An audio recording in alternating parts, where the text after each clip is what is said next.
Isaiah Bisso, Bokaba Kokoba, Tikato Baby Sate. Isaiah Bisso, Mama to batela, Papa to batela, Bobele Bisso, Mokoneto Kokyo, Bombisa, Bokai, Bobele Bisso. Mesdames, Messieurs, bonsoir et bienvenue dans ce nouveau plateau spécial Bisso. Il sera question ce soir de Bisso, cette campagne d'éveil patriotique, mais aussi du processus électoral en République démocratique du Congo. Je ne serai pas seul pour animer cette émission. Je suis avec ma consoeur Julie Sefou. Bonsoir. Bonsoir Guilain, bonsoir à vous, Madame, Messieurs. Bonsoir à l'invité. Surtout, bonsoir à nos distingués confrères qui vont co-animer avec nous cette émission Bisso. Mati Moulobo du Journal des Provinces, Fezamika, présentatrice JT, elle s'occupe des questions des femmes, Mamina Massengou, présentatrice de débriefing, Alain Boma, journaliste politique, Mireille Kabala, elle est des sports, mais s'intéresse tout autant aux questions d'actualité. Bisso, c'est le civisme, ça prend tout le monde en compte, mais aussi Constantin Tamboué qui sera avec nous ce soir. Bonsoir à vous. Merci Julie. Alors, on va tout droit vers l'initiateur de la campagne Bisso. Monsieur l'initiateur de la campagne Bisso, l'ambassadeur Moutamba, bonsoir. Bonsoir. Il faut dire que ça va vite, nous sommes à la 7e édition de la campagne Bisso. Quel bilan on peut faire de cette campagne Bisso? La meilleure manière de faire un bilan, c'est d'abord connaître les objectifs que nous nous sommes assignés. Et c'est seulement en connaissant ces objectifs que nous pouvons pouvoir faire un bilan. Et notre objectif au départ, c'était de réveiller le Congolais, que le Congolais s'approprie de toutes les valeurs, de toutes les richesses de leur pays, pas seulement des richesses du sous-sol, mais culturelles et bien d'autres choses. Et nous avons, lorsque nous avons démarré cette campagne d'éveil au civisme, au patriotisme, nous nous sommes dit qu'il fallait que les gens comprennent qu'il n'y a pas que les autres qui devraient s'occuper du Congo.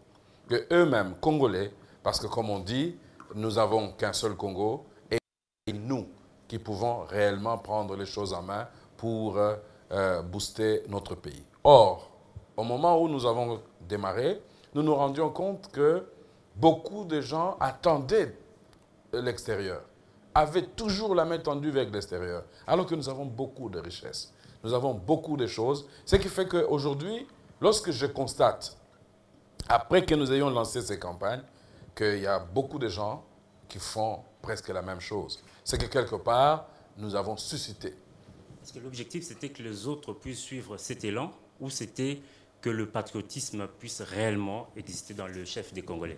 Lorsque les autres suivent l'élan, ça veut dire qu'ils ont déjà compris un message. Et à leur niveau, à leur manière, ils le disent. Les autres qui sont dans leur environnement puissent le saisir. Il n'y a pas longtemps qu'à une dernière des émissions, avec vous toujours, où on me demandait quand est-ce qu'on ira dans une province ou dans une autre. Et si aujourd'hui, sans même que nous puissions aller dans des provinces, des gens commencent à reprendre le relais, à dire la même chose, etc. Maintenant, le problème, c'est que nous n'allons pas juger ces gens en disant que les objectifs ne sont pas les mêmes.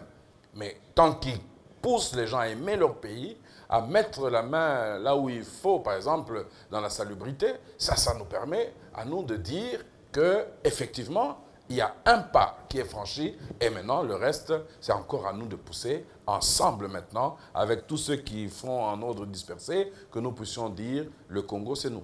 Julie Sefou. À vous entendre parler, j'ai envie de paraphraser John Kennedy. Ne vous demandez pas ce que votre pays fait pour vous, mais plutôt ce que vous pouvez faire pour votre pays. Est-ce serait ça le résumé du sens de la campagne Bisso? Je penserais plutôt à Lumumba qui a dit que ce n'est plus à Bruxelles, à Paris, à Londres que l'histoire du Congo sera écrite. Ça sera chez nous et nous allons écrire notre histoire. Et là, nous sommes en train d'écrire notre histoire. Le Congo écrit l'histoire, mais on ne veut pas regarder. Le 1 plus 4, ça n'a jamais été fait dans aucun pays. Nous l'avons fait. Si vous portez une campagne d'éveil patriotique, c'est certainement parce que vous avez suffisamment d'éléments qui prouvent qu'il faut rechercher ce patriotisme. Honnêtement, est-ce que des Congolais ont des raisons d'aimer leur pays et de le porter? Ils n'ont pas besoin de raisons, ils doivent. Malheureusement. Qu'ils aient, qu'ils n'aient pas de raison, c'est leur pays. Est-ce possible de le Que ce soit faire, leur pays ou qu'ils aiment leur pays. d'aimer, et quand ils trouvent qu'il n'y a pas de raison d'aimer? C'est là justement que nous intervenons. Nous ne voulons pas que les gens aient des arguments d'autres pour aimer leur pays. Ils sont Congolais, obligés d'aimer leur pays. Ils doivent faire un effort, justement. C'est une question assez profonde. Pourquoi je vais attendre que quelqu'un me dise, voilà, c'est ton pays, il est beau, aime-le. Quels que soient nos parents, eux disaient, chez tes parents, même s'ils mangent par terre, c'est chez tes parents. Ton père peut être borgne, mais c'est ton père. Tu dois être fier de lui. C'est vraiment dommage qu'on voit des enfants, surtout aujourd'hui, vous faites un effort pour les amener dans des écoles bien, et quand vous allez les chercher, vous dites, non, tu me fais honte, maman, tu me fais honte, mais la maman souffre pour t'amener dans cette école. Si déjà un enfant commence comme ça, c'est un enfant qu'il faut éduquer. En dehors des considérations anthropologiques, est-ce que les conditions de vie réunies, tout ça, peuvent motiver les gens à aimer malgré tout? Bien. Tout à l'heure, j'ai dit, je pense que j'ai parlé dans un langage qui n'était pas assez clair. Nous avons eu une décision divine de naître au Congo. Seul le Seigneur sait pourquoi.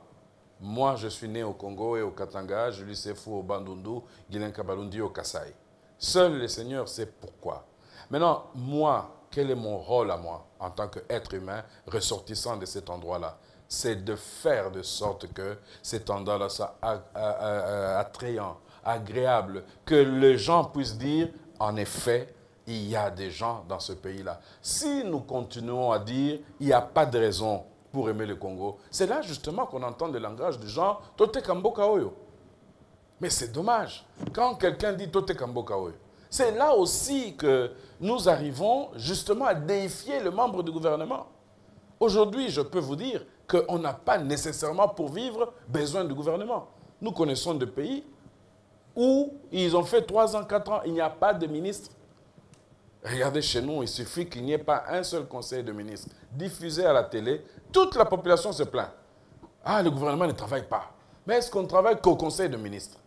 Pourquoi? Parce qu'ils n'ont pas appris que le Congo leur appartenait, qu'ils avaient des devoirs, qu'ils avaient des obligations, effectivement des droits aussi. C'est comme vous le remarquerez quand nous faisons Bopeto Nabiso. Comment vous pouvez imaginer les gens vivre devant une saleté de ce genre et ils vous diront l'État est en goyo. Et quand ils terminent de dire l'État est en goyo, ils jettent des structures devant la porte, ils jettent n'importe quoi devant la porte et ce sont ces enfants qui attrapent la malaria, etc.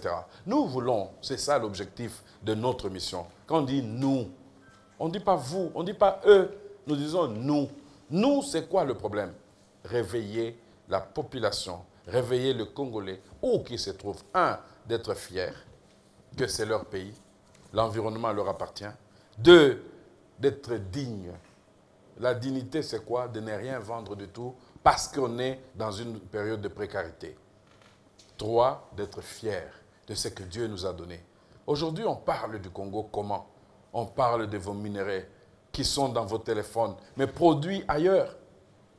On cite même des pays voisins qui n'ont pas de minéraux, premiers producteurs de ces minéraux-là ou expéditeurs de ces minéraux-là. Et vous, vous passez votre temps à dire « Oh, comment je vais aimer le pays, voilà ce que tel fait, voilà ce que tel fait. » Tant que ce discours sera nôtre, nous ne ferons rien.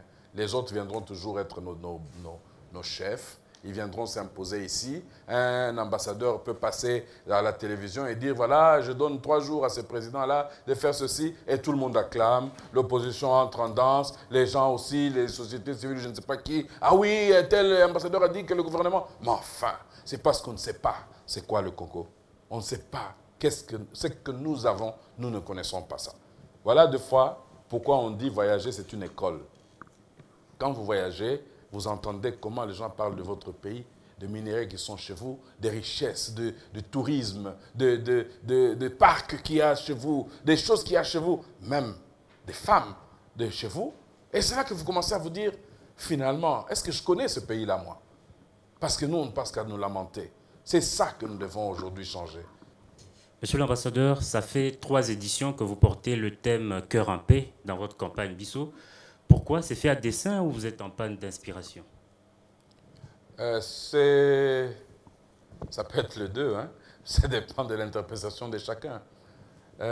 Lorsque nous avons eu cette inspiration-là, ou ce besoin de lancer Cœur en paix, c'est lorsque nous avions constaté qu'on était en 2015 et il devrait avoir des élections en 2016. Les états-majors commençaient à se réveiller un peu, on entendait des choses. À droite, nous nous sommes dit, anticipons sur ce qui peut arriver. C'est-à-dire que les gens ne puissent pas comprendre que le Congo va demeurer, élection ou pas élection, réussite de tel candidat ou pas, le Congo va demeurer. Maintenant, dans quel état? Pour qu'on arrive à éviter que les gens se crippent les chignons pour arriver à cet endroit-là, alors nous nous sommes dit, faisons ce qu'on va appeler Cœur en paix, pour que le Congolais comprenne que les candidats qui passent, et nous avons dit, je me souviens encore à cette période-là, c'est lui qui passera pour vous dire, je suis le meilleur candidat, ne votez pas pour lui, c'est un menteur. Plutôt, vous devez écouter le candidat qui vous donne son projet. Qu'est-ce qu'il va faire comme projet? C'est sur base du projet que vous allez faire ce que vous avez fait avec moi, quel est le bilan. Mais si quelqu'un vous dit, votez pour moi, je vais changer les choses, il ne vous dit pas ce qu'il va changer, et lorsqu'il sera là, vous allez lui poser quelques questions. Ah oui, tu nous avais dit que tu allais changer les choses. Il dit, oui, j'ai changé, je ne prends plus vos appels. Alors, Julie, c'est vous ne sommes pas seuls, il y a nos confrères et consorts, mais bien avant, nous allons demander un clip à la réalisation. Ce sera le clip La paix de Jésus. La paix de Jésus à tout le monde. La paix de Jésus à tout le monde. La paix de Jésus à tout le monde. La paix de Jésus à tout le monde.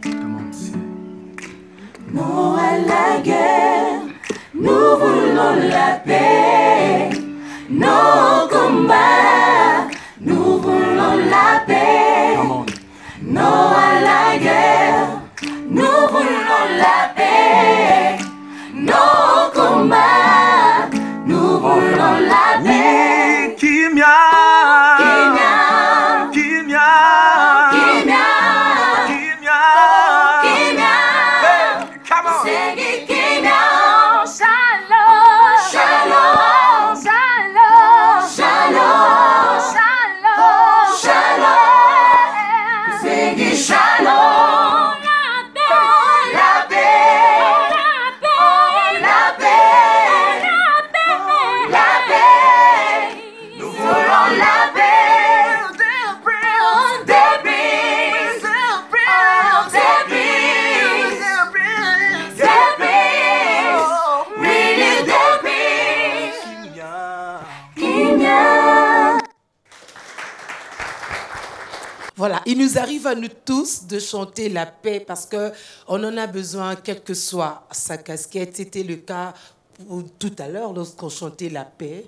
Des chantres, des réels chantres, des journalistes, des politiciens, c'est l'affaire de tout le monde. Et aujourd'hui, justement, nous parlons du processus électoral, de Bissau et les élections en République démocratique du Congo. Vous, en tant qu'initiateur de la campagne Bissau, vous sentez-vous à l'aise de parler des élections en tant que citoyen aujourd'hui en RDC? Oui, très à l'aise. Et je ne vois pas pourquoi je ne serais pas à l'aise. Je vous ai parlé d'expérience. Vous m'avez parlé de Kennedy, je vous ai parlé de Lumumba. Moi, je ne suis pas un défaitiste. Je ne prêche jamais le catastrophe. Je pense quand même que dans toute chose, on peut avoir une solution. Dans tout conflit, dans toute discussion, on peut, tant que le dialogue n'est pas rompu. Aujourd'hui, nous parlons des élections. Nous allons faire aussi, nous aurons notre candidat, nous, Bissau. Nous aurons notre candidat, nous allons le soutenir, on va le pousser jusqu'au bout. Candidat président de la République. Candidat à tous les niveaux. Nous aurons notre candidat. Mais en passant, la CENI, elle fixe des critères. Élections crédibles, apaisées. Bissau se construirait notre quels candidat, adjectifs? ça sera le Congo. Et ça sera quelles élections? Ça sera le Congo. Nous allons demander aux gens de choisir le Congo. Et ceci voudrait tout simplement dire que en dehors de tous les candidats qui vont se présenter, nous voulons préserver le Congo. Voilà pourquoi nous disons cœur en paix. Voilà pourquoi on disait Kimia. Parce que s'il n'y a pas la paix dans ce pays, si on pousse les gens vers les extrémismes, ça va nous causer réellement des problèmes. Voilà pourquoi nous disons, nous continuons d'ailleurs à dessein, comme M. Kabalundi nous a posé tout à l'heure la question de savoir, ça fait panne d'inspiration ou à dessein. Alors, la seule et la meilleure chose que nous puissions faire, nous, donc c'est-à-dire les gens qui croient dans ce que nous faisons depuis 7 ans, Bissau, c'est de pouvoir ne pas rentrer dans les guerres partisanes, dans les guerres de tendance, hein, que tel candidat est là et tout le monde se cache, tel candidat est là, tout le monde se cache. Nous ne sommes pas ennemis. Nous sommes peut-être adversaires politiques, nous avons des convictions différentes. Au choc des idées, on dit jaillit la lumière. Donc, eux, ils sont de gauche, eux-là sont de droite. Chacun essaie de présenter le programme qui pourrait aider à ce pays de s'en sortir. Et voilà, vous pouvez venir dire, voilà, non, si nous allons dans cette direction-là, ça ne va pas marcher parce que vous l'avez déjà essayé, ça n'a pas marché. Laissez-nous aussi essayer ces plans-là, etc.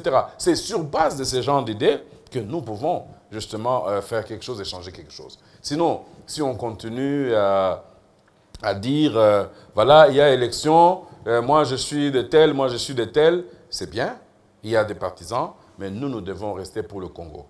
Après les élections, le Congo restera. Maintenant, il restera dans quelles conditions? Il restera comment? Est-ce qu'on aura encore à reconstruire? Les gens qui ont vécu les pillages peuvent savoir ça. Non, c'est des choses à éviter.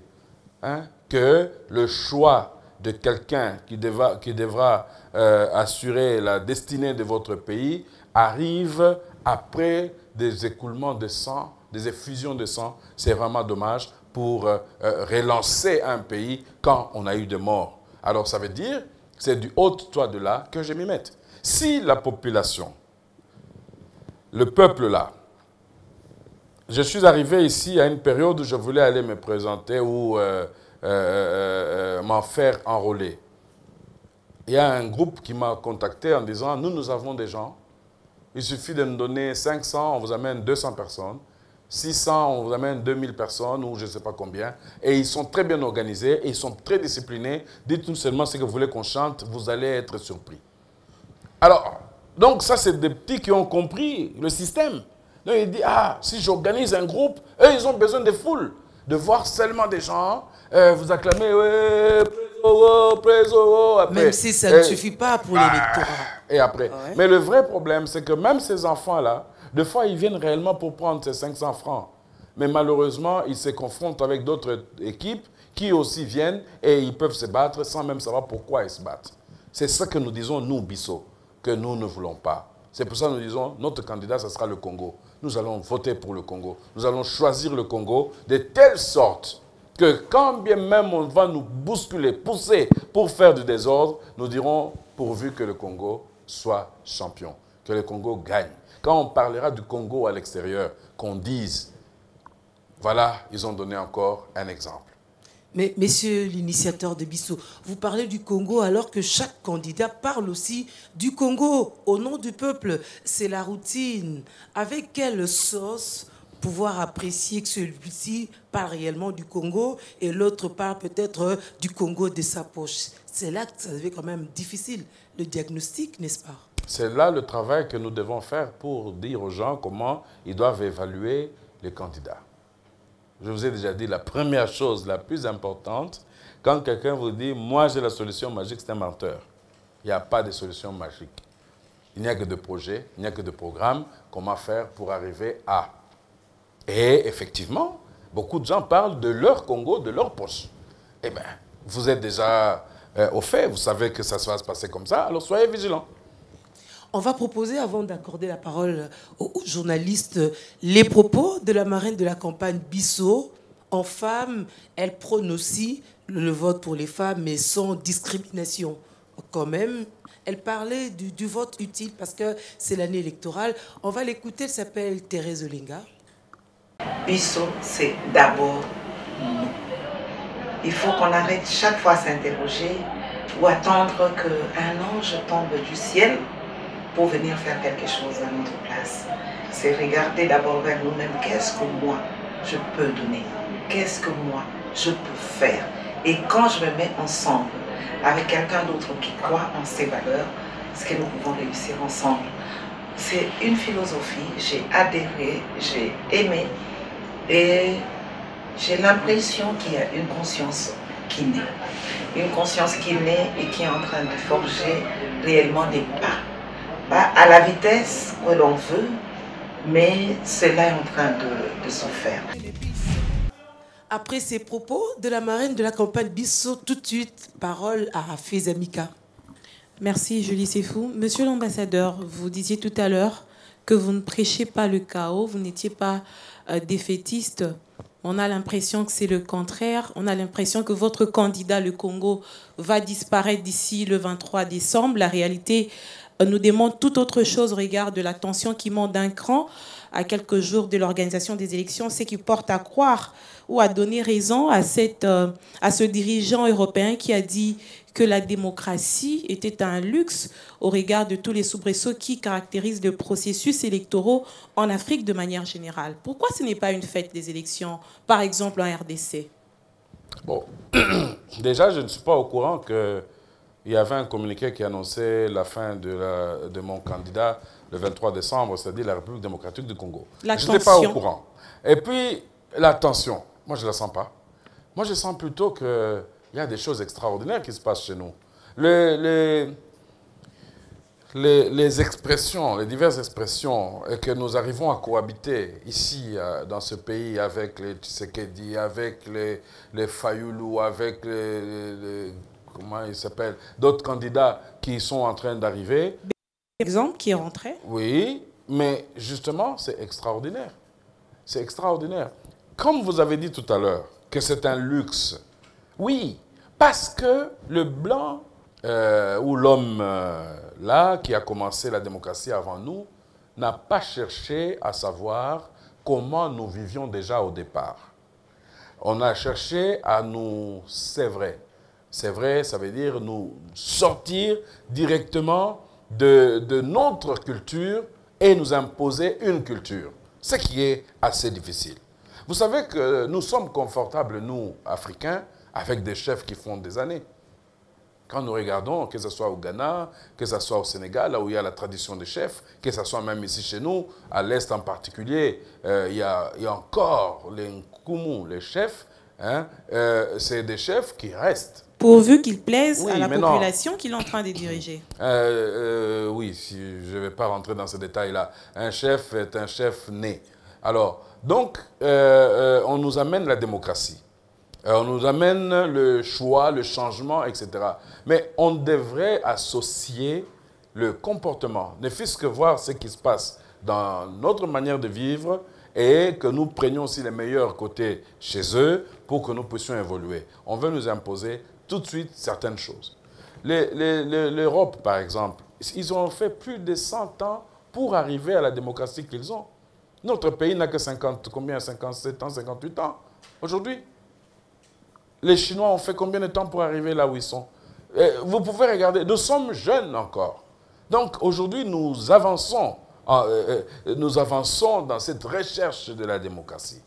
Aujourd'hui, nous avons appris qu'il y a une loi qui a été promulguée il y a quelques heures ou quelques jours sur le statut des anciens chefs d'État, 50 ans après. Ça veut dire qu'on n'a jamais vécu ça.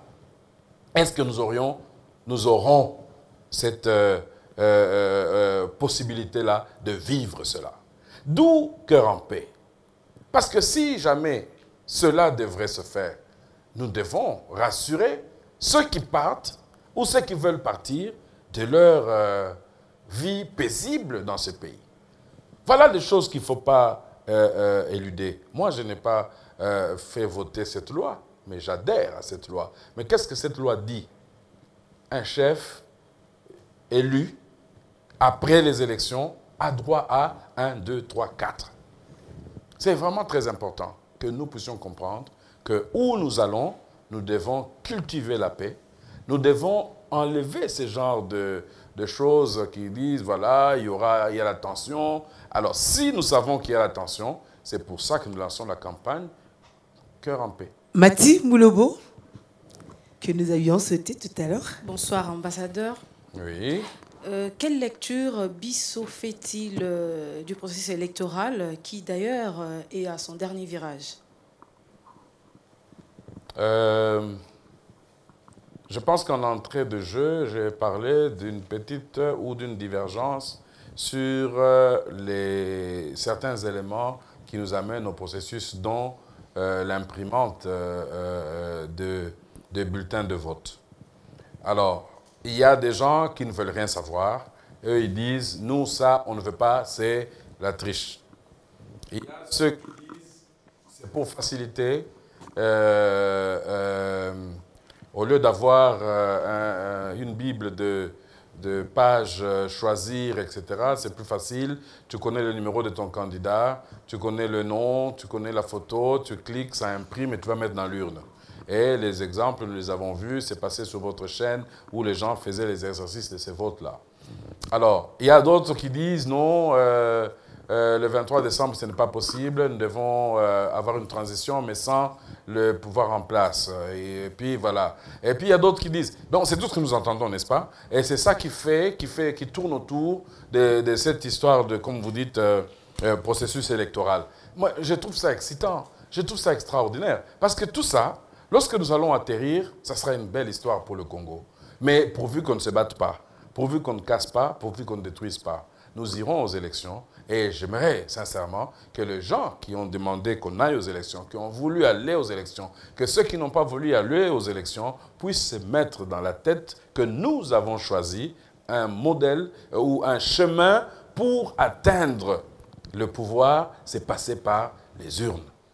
Donc c'est le chemin le plus pacifique de faire un changement dans les institutions. Et pensez-vous réellement que Bissot peut impacter positivement à ce processus? Je crois que nous l'avons déjà fait, nous ignorons seulement. Comme on dit, l'herbe n'est verte que chez le voisin. Nous voyons des gens faire des choses, des bérets rouges, des bérets jaunes, des bérets verts. Nous voyons des gens, même les louchas commencent à nous imiter, ils font des salongos aussi. Nous avons, etc. Donc, quelque part, nous avons impacté. Maintenant, sur le plan électoral, nous n'avons encore rien fait sur le plan électoral.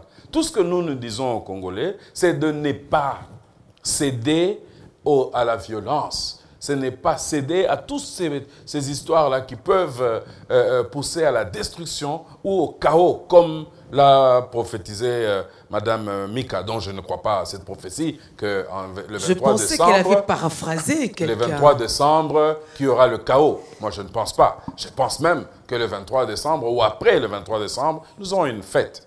Et je souhaite que nous y pensons tous de la même manière. On prend un clip? Oui, on prend un clip avant de continuer. C'est Congo Tosimbana, n'est-ce pas? On chante le Congo ensemble, c'est très édifiant. Et même la mélodie, le rythme y est. Alors à tous les Congolais, bonne évasion. Oh, bana Congo Tosimbana maboko, Congo elonga RDC. Bana Congo Tosimbana maboko, Congo elonga. Congo lenyo sommet à la main, Congo elonga RDC. Bana Congo Tosimbana maboko, Congo elonga. Majorité opposition Tosimbana, Congo elonga RDC. Bana Congo Tosimbana maboko, RDC.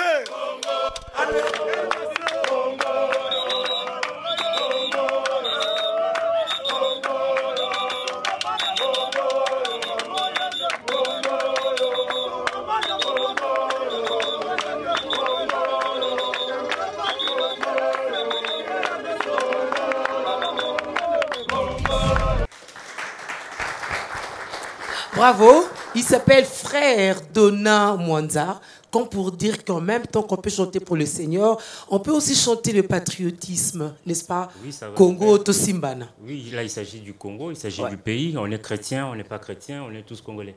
Et il danse ça bien, Congo Tosimbana, Congo Elonga, n'est-ce pas? Donc il y a un message, c'est seulement main dans la main que nous pouvons aller de l'avant, n'est-ce pas? De plus en plus, Excellence, Monsieur l'ambassadeur, les jeunes chantent de plus en plus pour le Congo.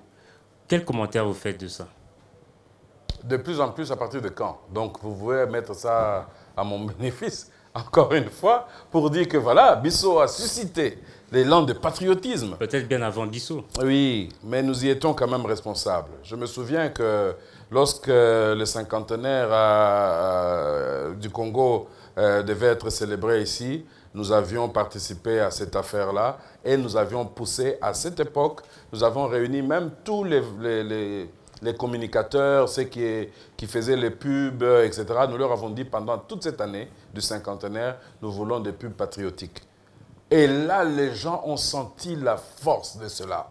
Depuis que les gens ont commencé à faire le truc de Vodacom, je ne sais pas quoi, avec le petit Nonsan Baloumé qui saute, et puis les gens, on a vu même la bière qui fait le voyage, et le patriotisme est rentré, les gens ont senti qu'on pouvait encore utiliser les biens, les choses du Congo pour vendre le Congo, pour montrer que le Congo est extraordinaire. On avait un tel complexe. Pour faire de la pub, il fallait voir des Blanches, des Occidentaux, des gens qui ne sont pas des Africains, etc. Mais aujourd'hui, on commence à utiliser les acteurs congolais. On commence à utiliser... C'est déjà ça. Maintenant, le reste, c'est le réglage. Comment ne pas exagérer? Parce que tu sais, nous sommes tellement généreux. Quand il faut faire une pub de 30 secondes, un Congolais va te faire 2 heures. C'est carrément un clip, quoi. Mais alors, ça marche pour le Congo. Mais ça ne marche pas pour l'environnement qui nous entoure. Donc, quelque part, moi, je suis content et fier que les Congolais commencent à se réveiller, commencent à travailler sur leur pays, le patriotisme, etc. Mais malheureusement, il y a des gens qui exploitent ces jeunes, d'autres jeunes, pour les transformer en ennemis du Congo. Et c'est là que je vous dis, vous ne pouvez pas chercher à construire en détruisant. Alors, vous dites que le Congolais se réveille déjà. Une fois le Congolais complètement réveillé, quel avenir pour la campagne Bissau? Vous savez, la campagne Bissau, d'abord ce n'est pas une campagne. La campagne c'est Cœur en paix. Bissau c'est nous. Quel que soit le temps, quel que soit le changement qui sera, nous demeurons. Le Congo va demeurer. Donc, il doit accompagner. Je vous ai dit ici que nous avons failli avec la campagne Modernité 5 chantiers parce que nous n'avons pas accompagné cette campagne-là. Ça veut dire que le gouvernement essayait de faire un effort pour changer, mais le Congolais n'allait pas dans la même direction. On arrange le boulevard, les gens continuent à mettre les habits du même côté du boulevard. Même des habits qu'on ne peut pas mettre en public. Même quand vos enfants passent, on devrait cacher. Mais on le met, hein, si vous passez, vous pouvez regarder là, ils ont mis, etc. On arrange la canalisation du côté de Tassok ici, le long de la route. Les gens, c'est là où ils trouvent le moyen, la journée, même pas la nuit, d'aller jeter les détritus. Nous avons balayé avec vous, ici sur Delvaux. On a vu des choses, et les gens nous posaient des questions. Mais qu'est-ce que vous faites là? Je dis, mais enfin. Donc, c'est pour vous dire que la démocratie peut venir, le changement peut venir, mais nous allons changer avec ce qui va changer. Mais dans le sens meilleur, pas dans le sens d'aller à l'envers ou à l'encontre de meilleures choses. Comme vous le savez, il ne faut jamais oublier ça, l'homme est fait pour le bien, pour le propre et pour le beau. Où placez-vous les carottes et des coups de chicotte de temps en temps? Ça ne peut pas, dans aucun pays, ça peut être éloigné. C'est pour ça qu'il y a des prisons. C'est pour ça qu'il y a... On ne peut pas dire que voilà, démocratie, comme je vois les gens, hein, quand il arrive au Congo, ben, c'est la démocratie, on ne peut pas l'arrêter, il brûle le feu rouge, etc. Quand il demande, le commandant de la police demande à ce que les gens prennent des casques quand ils roulent la moto, les petits garçons là font grève et puis on dit non, non, non, il faut les laisser, c'est tracasserie. Mais ça, c'est grave. C'est pour ça que je parle de chicotte. C'est-à-dire qu'à un moment donné, il faut chicoter. Quand les gens ne respectent pas le principe, vous lui lisez ses droits. On a dit qu'il ne faut pas jeter. Si vous avez jeté, allez, attrapez, là-bas. Vous avez fait. Mais enfin, à un moment donné, on ne doit pas nécessairement laisser les enfants comme si c'était des petits enfants gâtés, les enfants qui n'ont eu aucune éducation, où leurs parents ont eu tout ce qu'ils avaient besoin, et eux pensent qu'il n'y a pas d'effort à faire. Moi, je peux avoir le moyen, je fais voyager mes enfants en économique, et leur maman en business. Et quand ils me posent la question, mais papa, pourquoi tu fais ça? Moi, je ne sais pas, quand vous serez comme moi là, vous allez faire vous-même. Vous allez acheter vos billets vous-même. Bon, alors, c'est quelque chose pour vous dire qu'il faut éduquer les enfants, même quand on a le moyen. Donc, on ne peut pas dire aujourd'hui que, puisque on est là comme ça, donc il ne faut pas sanctionner, parce que si on sanctionne, ça veut dire qu'on... Non, il faut sanctionner. Quand il faut sanctionner. Il ne faut pas faire des choses parce que non, la tête de ces messieurs-là ne me plaît pas, et puis non, il faut sanctionner. Et justement, c'est ça notre problème. Si on ne sanctionne pas, l'hôtel de ville ici serait riche aujourd'hui. Extrêmement riche. Il y a des édits qui sont dits, l'environnement, il faut nettoyer devant sa devanture, etc., etc. Et quand vous ne le faites pas, on vous sanctionne, on vous donne des amendes. D'abord, vous nettoyez et puis vous payez. Ils ne le font pas parce qu'ils ont peur de l'électorat. Ça, ce n'est pas comme ça que ça devait se passer. Alain Gobain. Oui, monsieur l'ambassadeur, aux dernières éditions de Bissau, vous avez lancé comme aujourd'hui le message de paix, de cohésion. Je me souviens, il y a même des dialogues qui ont été organisés pour éviter au pays le chaos. Mais aujourd'hui, on a l'impression de revenir à la case de départ avec les idées comme transition sans Joseph Kabila. Où se situe réellement le problème? Donc aujourd'hui, il y a, je le dis toujours, sans peur de me faire contredire, l'entreprise au Congo qui marche le mieux, c'est le gouvernement. C'est la seule entreprise où, quand vous êtes engagé, vous avez une voiture, vous avez un salaire, vous avez des gardes du corps, vous avez, etc. Aujourd'hui, tout le monde voudrait accéder à ça.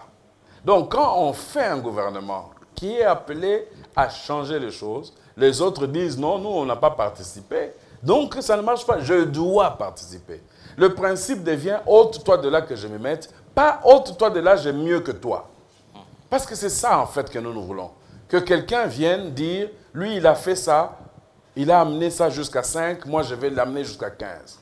Lui, il a arrangé ça, moi, je vais arranger. Mais non, il y a des gens qui vous demandent seulement de sortir parce que lui, il doit aller là. Quand quelqu'un vous dit, voilà, vous dites, par exemple, qu'on a raté, on a fait des dialogues, on a fait, etc. Mais vous avez vu le cinéma qu'on a eu ici. On a fait Tchachi, d'autres disent, nous, on n'a pas été. Il faut que ce soit tout le monde. Alors, tout le monde, on va chez le prêtre, parce qu'au moins, les prêtres vont nous rassembler. Quand on arrive là-bas, on fait le partage, je dis, non, non, non, non, non, nous, on ne se retrouve pas. Nous, on était à Tchachi, etc. Donc, finalement, chacun voudrait avoir sa part au gâteau. C'est ça le problème que nous avons. Voilà pourquoi, aujourd'hui, je dis d'abord, un, il ne faut pas rompre le dialogue. Et puis, deux, nous devons réellement aller aux élections pour qu'il n'y ait plus ce genre de choses. Il ne peut pas avoir de dialogue pour entrer au gouvernement. Ce n'est pas normal. Mais s'il n'y a pas consensus autour du processus électoral, vous ne pensez pas que les élections peuvent nous apporter encore plus de problèmes? Écoutez, moi je ne sais pas. Le même là qui vous disent non à la machine, non au fichier, les mêmes sont en train de se faire enrôler. Ils se sont tous fait enrôler. Ils sont en train de présenter leur candidature. Je viens de lire il n'y a pas 5 minutes là, que l'UDPS a dit qu'il va le faire avant le 8. Bon, c'est logique. Il ne peut pas le faire après le 8. Donc c'est avant le 8. Mais oui, le communiqué dit avant le 8. Oui. Bon, la date n'est pas donnée. Bon, j'ai suivi encore un monsieur, je ne sais pas comment il s'appelle, non, pas celui qui s'est déjà présenté, un autre qui annonce qu'il va aller le faire le vendredi, je crois. Il demande à ses partisans de l'accompagner, se présenter. Mais c'est les mêmes qui disent qu'on ne veut pas les élections. Alors, entre nous, il faut savoir, pour l'instant, comme je vous dis, nous sommes en train d'écrire notre histoire. Nous sommes en train de graver l'histoire du Congo dans une pierre, mais seulement à une condition. Laquelle? Que nous préservons notre pays. On va passer la parole à Mireille Kabala. Merci. Excellence, merci pour la parole. Vous êtes ambassadeur plénipotentiaire de la République démocratique du Congo en Tanzanie. Vous l'avez été à Bruxelles, en Belgique. Les combattants ne vont pas voter, pas sous votre ordre, mais sur ordre du Parlement congolais. Que disent en fait les Congolais qui vivent en Tanzanie, qui ne participeront pas à ce processus électoral? Et aussi par rapport aux combattants, ne pensez-vous pas qu'ils ne mettront pas la main à la pâte et cela ne fera que mettre du feu en fait dans leur soi-disant combat? Ok. J'ai été invité ici en tant qu'initiateur de Bissau. il est vrai que je suis ambassadeur. Et il est vrai aussi que je ne sais pas c'est qui le combattant. Parce que si vous les appelez déjà combattants, vous leur donnez un titre qui n'est pas élogieux. Moi, je pense que c'est des Congolais qui pensent qu'ils peuvent faire quelque chose pour leur pays, mais peut-être qu'ils ne l'orientent pas de la meilleure manière qui soit, en tapant les gens des fois des innocents, en agressant des gens, mais c'est une manière de s'exprimer. Vous vous imaginez un peu, vous avez ceux qui ont des enfants ou qui ont des parents ou des amis qui ont des enfants. Il y a des enfants qui ne savent pas demander. Quand il a faim, il se fâche, commence à pleurer, il va taper sur sa mère ou sa soeur ou quoi. Si vous connaissez, vous dites, ah, moi, l'enfant a faim, il faut lui donner à manger. Il y a des gens qui ont chacun sa manière de se comporter. Il est aussi vrai que nous, Congolais, quand nous sommes à l'extérieur, c'est très rare qu'on se fasse identifier. Nous avons passé le temps à discuter en interne. Et d'ailleurs, M. Mboma a dit tout à l'heure qu'on n'est pas encore d'accord. Non, on n'est pas encore d'accord. Il faut qu'on arrive à être d'accord. La CENI dit qu'il n'a pas le moyen, sinon d'utiliser la machine à imprimer pour avoir les bulletins plus facilement au lieu d'imprimer sous des papiers, logistiques, etc. Les gens ne sont pas d'accord. Donc, nous passons encore le temps à chercher l'argent pour compléter les machines, pour les expédier. Mais ces machines-là, malheureusement, ne peuvent pas aller tout seuls. Donc, il faut des groupes électrogènes. Il faut, etc., etc. Mais avec ça, dans un délai court, ils peuvent facilement résoudre le problème d'élection. Donc, aujourd'hui, il est question de réorganiser déjà le fonctionnement des ambassades avec les cartes consulaires, avec, etc., etc., etc.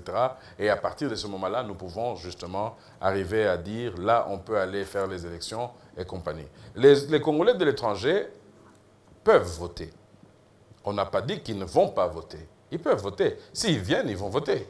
S'ils n'ont pas de moyen de venir, c'est ça le grand problème, en fait. Mais voilà, donc ils peuvent venir au Congo voter. Parce que lorsqu'on dit souvent qu'ils ne peuvent pas voter, c'est comme si lorsque vous vivez à l'extérieur, vous êtes exclu du processus.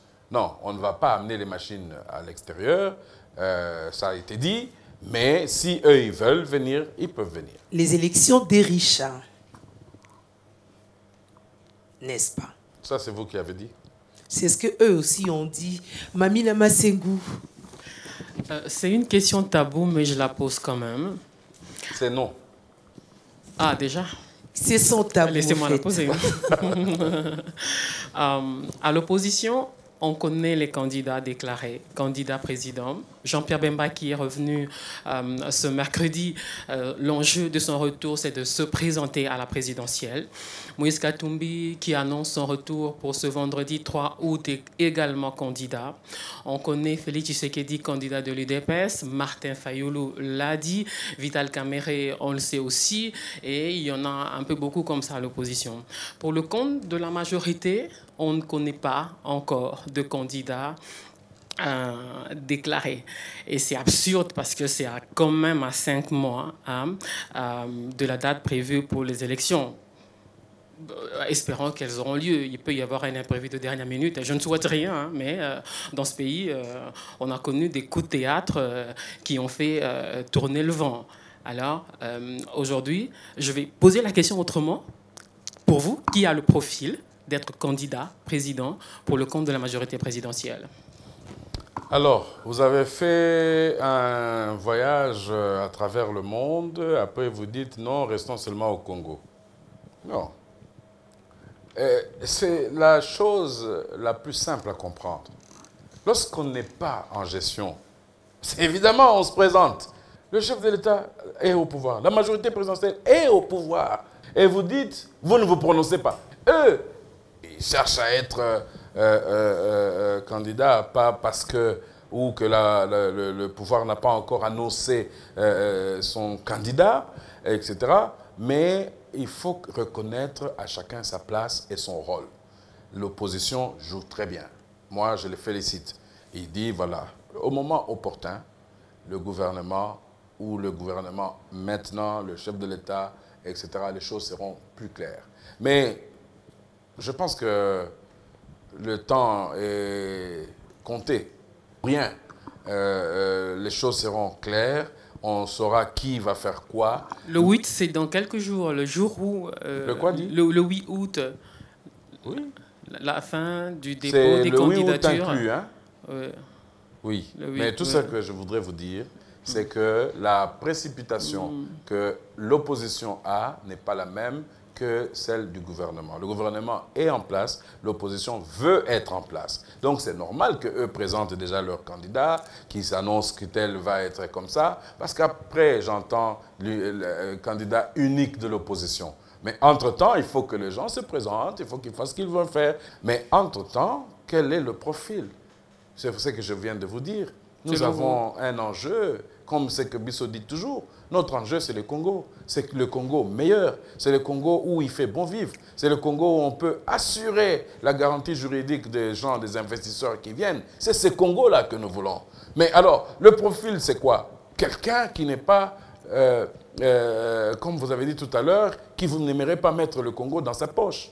C'est ça le Congolais que nous voulons. Mais ce Congolais-là que nous voulons, ce n'est pas seulement le Congolais de la majorité. Le profil, c'est le profil de toute personne qui voudra devenir président de ce pays. Voilà ce que moi je pourrais vous dire. Moi je ne vais pas aller dire, pour la majorité, il faut que ce soit 1, 2, 3, 4. Pour l'opposition, 1, 2, 3, 4. Non. Nous avons dit, notre candidat, c'est le Congo. Je voudrais qu'on soit concret. Arrêtez de philosopher, s'il vous plaît. Quand quelqu'un a dit ici que tout le monde parle au nom du peuple, Congo, etc., etc. Mais quand on parle de profil, à la majorité, on sait qu'il y a une sorte de guerre de succession. Je ne sais pas dans quelle mesure c'est vrai, mais la presse de lundi a fait état d'une réunion qui se serait tenue à Kingakati où on a réellement parlé à succession de Joseph Kabila. Il aurait même demandé qu'on lui propose 4 noms. Selon vous, parmi ces 4 noms qui ont circulé dans la presse, c'est vrai qu'il y a beaucoup de lobbies, chacun dans son coin, pas chacun, parmi les 4 noms, j'en connais qui ont sans doute payé la presse pour que leur nom fasse la une. Pour vous, c'est qui? Peut-être que c'est trop tôt de poser la question. Non, mais quand je vous suis, je me rends compte finalement que ce ne sont que des supputations de presse. Ah, il n'y a pas eu de réunion à Kingakati, ça, on a parlé de ça? C'est pas ce que j'ai dit. Quand vous parlez de 4 noms, c'est que vous le connaissez, les 4 noms, moi je ne les connais pas. Donc aujourd'hui, je vais vous dire que la majorité est en train de travailler. Et je suis particulièrement heureux d'une chose. Pas plus tard qu'hier, vous disiez qu'il ne va pas quitter, il ne va pas faire ceci, parler de dauphin était tabou, etc. Mais aujourd'hui, on me demande quel est le dauphin qui a le meilleur profil.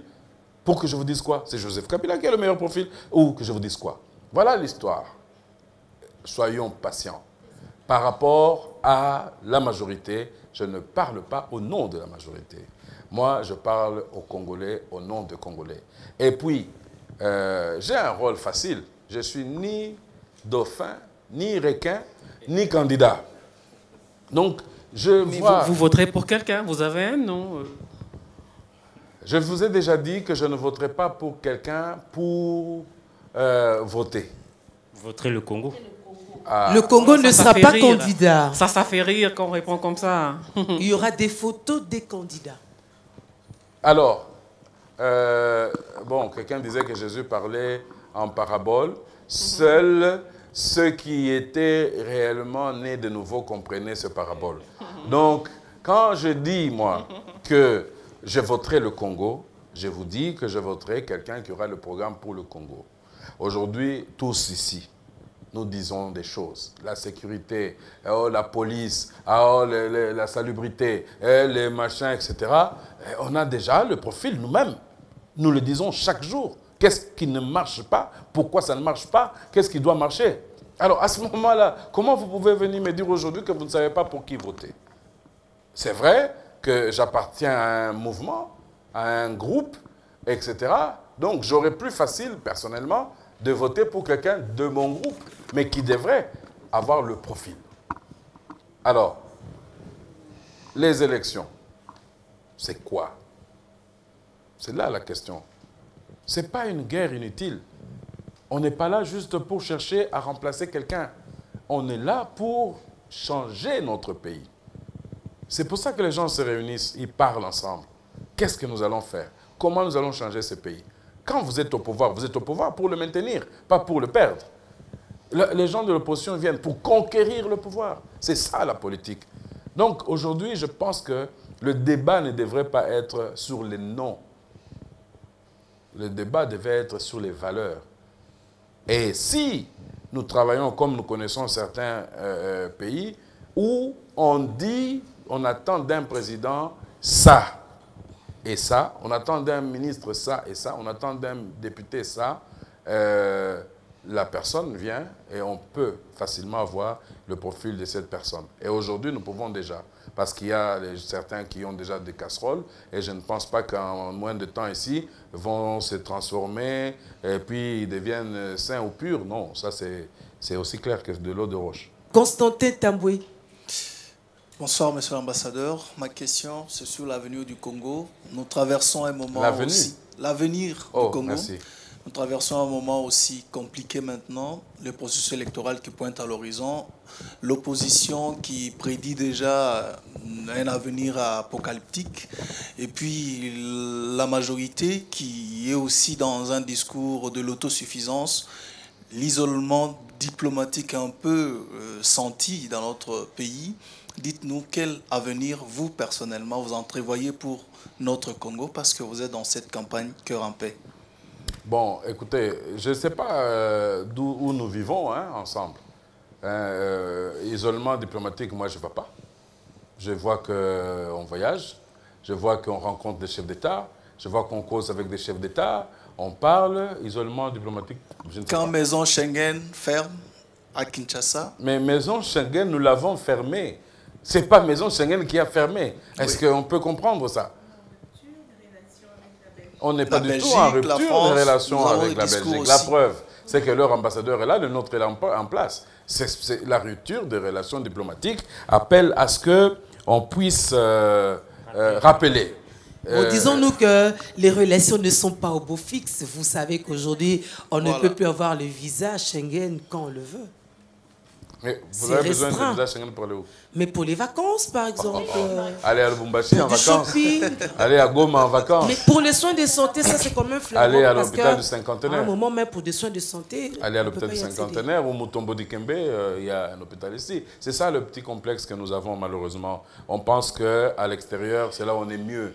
Non, non, effectivement, à un certain moment, un pays doit savoir se fixer. Vous voyez? C'est toujours le Congo qui se met à genoux. On n'a pas besoin. C'est toujours le Congo qui se met à genoux. On devrait quand même, à un moment donné, arrêter ça. C'est vrai que dans la manière de fonctionner, il y a ce qu'on appelle la redéfinition ou la définition de rapports. Et en diplomatie, ça se passe à travers les commissions mixtes. Et à chaque fois, chaque année normalement, nous devrions avoir une commission mixte avec tous les pays avec qui nous sommes en partenariat pour redéfinir nos relations. Qu'est-ce que nous avons ensemble? Qu'est-ce que nous pouvons faire ensemble? Qu'est-ce que nous ne pouvons pas faire? Comment on appelle ça? Le bilatéral. Ça veut dire que la police d'ici peut aller là-bas, ou etc. Ça, c'est dans les commissions mixtes. C'est très important. Mais ça ne doit pas être aller simple. Vous voyez? Parce que quelque chose qui me surprend, vous êtes journaliste. Nous avons un rendez-vous avec le gouvernement belge pour justement faire cette commission mixte. Pendant qu'on prépare la commission mixte, le ministre belge déclare qu'il suspend la coopération jusqu'à ce qu'il donne ses raisons. Mais la coopération, il y a aussi une maison ici qu'on appelle comment? Des coopératifs, là, des coopérations belges. CTB. Oui, ça a changé de nom. C'est un autre nom maintenant. Ils ont une agence aussi. Voilà.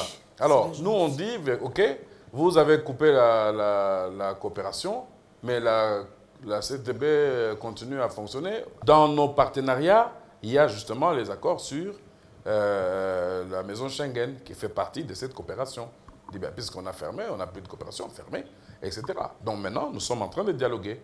Pas plus tard qu'il y a une semaine, une délégation belge était venue pour qu'on commence à redéfinir. nos relations. Vous devez être fiers de votre pays. Moi, je ne peux pas comprendre qu'à chaque fois, nous devons toujours accepter le diktat.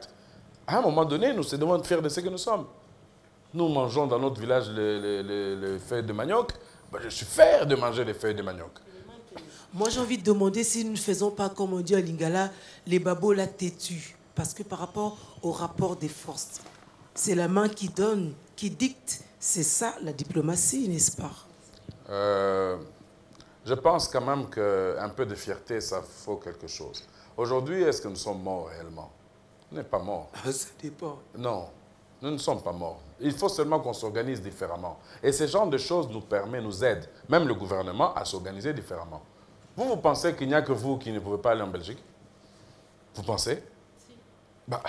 Mais il y a les entrepreneurs. Ah non, faites attention. C'est mal comprendre. Quand on a pris cette mesure, on n'a pas pris la mesure seulement pour la population. C'est une mesure générale qui bloque même certaines personnalités aussi de ce pays. Mais à un moment donné, nous devons voir les choses différemment.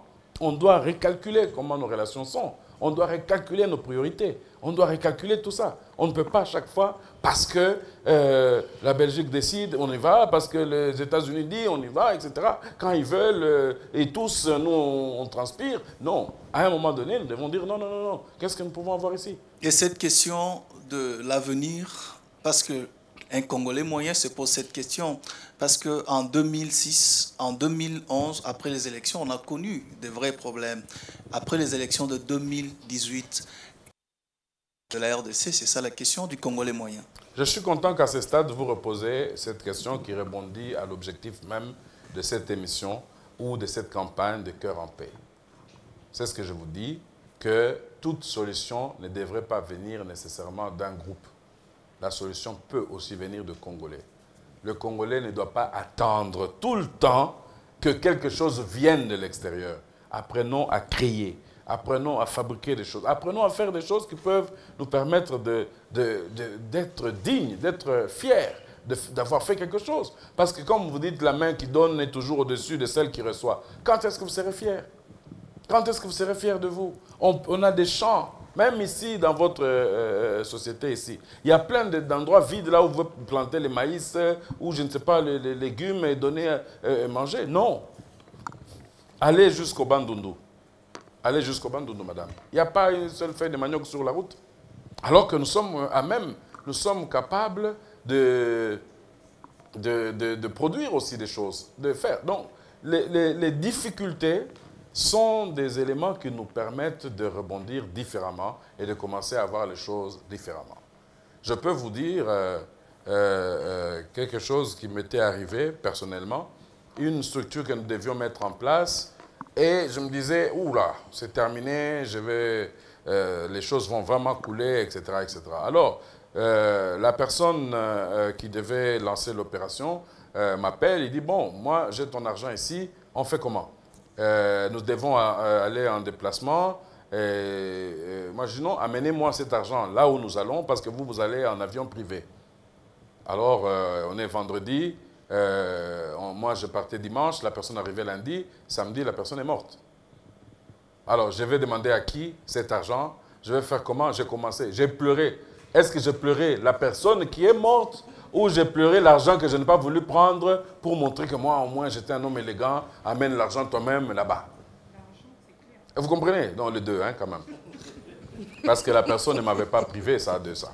C'est comme pour vous dire qu'à partir de ces jours-là, j'ai commencé à me dire que je devrais accomplir la raison pour laquelle je devais avoir cet argent, sans cet argent, et continuer à faire le travail dont il était question, que j'ai fait.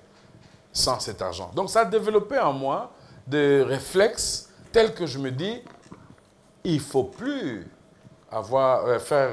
attendre tout d'un homme. Il faut tout attendre de Dieu. Et Dieu nous a donné le Congo. Et il nous a donné la terre. Il nous a donné l'intelligence. Il nous a donné la capacité de transformer notre environnement, notre, comment on appelle ça, l'environnement le plus direct pour que nous puissions nous en sortir.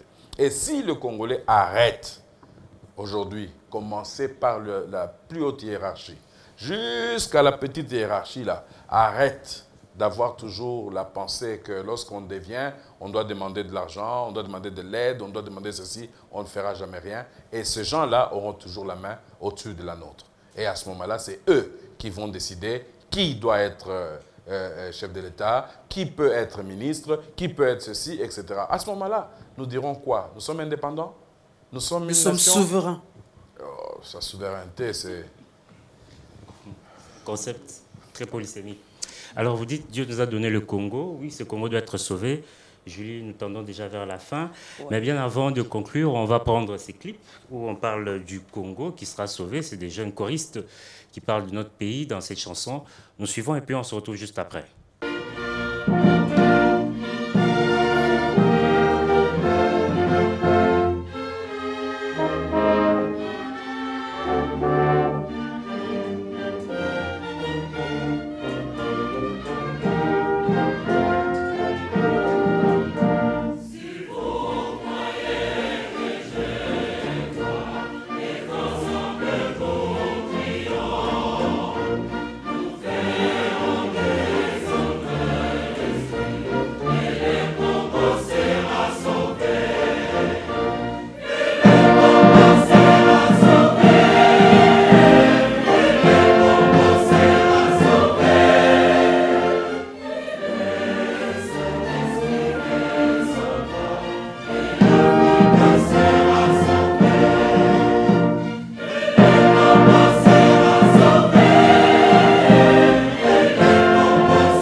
Oui, avec ces belles phrases de cette chanson, le Congo sera sauvé. Nous accordons la parole à l'initiateur de la campagne Bissot pour son mot de conclusion.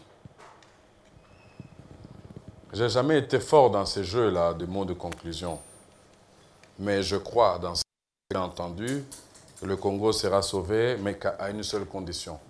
Le Congo ne va pas se sauver seul. Le Congo, c'est nous qui allons sauver le Congo. Le Seigneur a fait sa part. L'homme doit faire sa part. Nous devons changer notre mentalité, notre manière de croire que ce n'est que les autres qui font quelque chose. Ça faisait partie du départ de Bissot. Parce que les gens disaient toujours, c'est la dernière chance, si vous ne faites pas ça, c'est votre dernière chance, etc. Mais nous, dans ce temps-là, on ne fait rien. Vous avez suivi les questions qu'on m'a posées ici. C'était, oui, comment on va faire, etc. J'ai entendu des candidats, avant même d'être candidats officiellement, parce qu'ils ne sont pas encore passés au dépôt de candidature, déjà dire, nous allons aller demander autant de millions à l'extérieur, nous allons faire ceci. J'ai envie d'entendre quelqu'un qui va dire, nous avons telles ressources, nous allons les transformer et nous allons faire ceci et nous pouvons commencer à bâtir.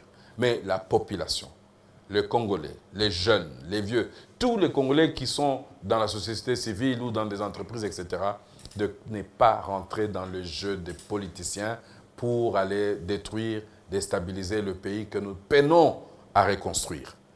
Nous avons 3 mois après les élections en 2011, entré en guerre. Vous vous souvenez, à l'Est, Goma est tombé, etc., etc. Et je peux vous avouer que pendant toute cette période, on passe le temps à colmater. Pas plus tard qu'il y a quelque temps, on a bloqué les Nalou, les ADF Nalou, etc., etc. Donc, c'est notre responsabilité, à nous tous, de pouvoir participer au changement du Congo. Et participer au changement du Congo, ce n'est pas nécessairement être député, ce n'est pas nécessairement être ministre, ce n'est pas nécessairement être chef d'État. En tant que Congolais, nous avons des devoirs, nous avons des obligations, et c'est ça qu'il faut qu'on puisse faire. Ensemble, plus de 70 millions de Congolais, nous pouvons faire des choses extraordinaires. Nous pouvons transformer ce pays d'une manière extraordinaire. Et nous avons déjà un pays envié par tout le monde. Mais nous-mêmes, nous ne comprenons pas. Donc, cette parole que vous aimez beaucoup, debout Congolais, il faut que le Congolais comprenne que c'est lui seul qui peut transformer et avoir le respect des autres. Vous ne pouvez pas avoir le respect des autres si vous ne travaillez pas. Vous attendez le temps d'aller commander. Nous avons des palais, nous avons des champs, nous avons des terres. Mais qu'est-ce que nous faisons? Nous demandons à l'extérieur de venir non seulement cultiver, d'aller transformer et venir nous le revendre au prix qu'eux ont décidé. Quand est-ce que nous-mêmes, nous allons nous réveiller? Très bonne question, mais c'est une question de conclusion. Merci, monsieur l'initiateur de la campagne Bissau. Merci à Julie Sefou. Merci Guilain, merci à Fezamika. Merci à Mati Moulobo, merci à Lemboma, merci Constantin Tamboué, merci à Mami Navasengo. Et voilà qui... Mireille Kabala, merci. Mireille Kabala, j'ai oublié Mireille Kabala. Merci à tous, merci au grand public. Et voilà qui met un terme à ce numéro du plateau spécial Bissau. On se retrouve très prochainement.